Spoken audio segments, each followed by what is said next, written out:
আজ ঈদের দিন নতুনহাট ব্রিজে সুমন ভাইয়ের সঙ্গে এরকম দেখা হবে আমি ভাবতে পারি নাই। তো চলো প্রথম থেকে শুরু করি। আজ ভোরবেলা ঘুম থেকে উঠে মুখটা ধুয়ে চলে গেলাম ফজরের নামাজ পড়তে। এদিকে ফজরের নামাজ পড়ে চলে এলাম বাইরে, আর বাইরে আসতেই দেখি এখনো নিম্নচাপ আছে আর বৃষ্টি তো পড়েই যাচ্ছে, দেখতেই পাচ্ছ। কি আর করবো, দোকানটা বন্ধ করে চলে এলাম আমি বাড়ির উদ্দেশ্যে। আর বাড়িতে এসে গোসলটা করে এখন আমি পুরোপুরি ফিটফাট ঈদের নামাজ পড়তে যাওয়ার জন্য। এদিকে দেখতে দেখতে আমি পৌঁছেও গেলাম মঙ্গলকোট কাদেরিয়া বড় মসজিদে। আর এখানে ঢুকে ঈদুল ফিতরের নামাজটা আদায় করে বেরিয়ে চলে এলাম আমি বাড়ির উদ্দেশ্যে। আর এদিকে বাড়িতে এসে আবার রেডি হয়ে বেরিয়ে চলে গেলাম ঘুরতে যাওয়ার জন্য। এইদিকে আমরা উঠে পড়েছি মেন রোডের উপরে, আর দেখতেই পাচ্ছ এইদিকে আমার ফ্যান ফলোয়াররা আমাকে দেখে তো লাফাচাপা করতে লেগেছে। আর এদিকে ওদেরকে দেখা করে আমি চলে এলাম নতুনহাট লোচনদাস সেতুতে। আর দেখতেই পাচ্ছ লোচনদাস সেতু এখন মানে খুব খালি, এখন তো টাইমটা সেরকম হয় নাই, এই ভিড়ভাড়টা হতে লেগেছে।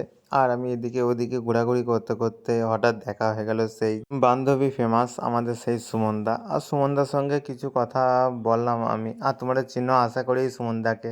আর এর ফেমাস ডায়লগগুলো তো তোমরা সবাই জানো, বান্ধবী, আর কিছু তো বলার নাই, কি আর বলবো। তাই এর সঙ্গে কিছু কথা বলার পর আমি আবার চলে এলাম দেখা করে hello I tata bye bye বলে বাড়ির উদ্দেশ্যে। আর এদিকে আসতেই চোখে পড়ে গেল সেই স্মার্ট পয়েন্ট, দেখতেই পাচ্ছ। আর এখানে সাধু সর্বটা খেয়ে আমার মিনি ব্লগটা এখানেই শেষ করলাম। সবাইকে ঈদ মুবারক।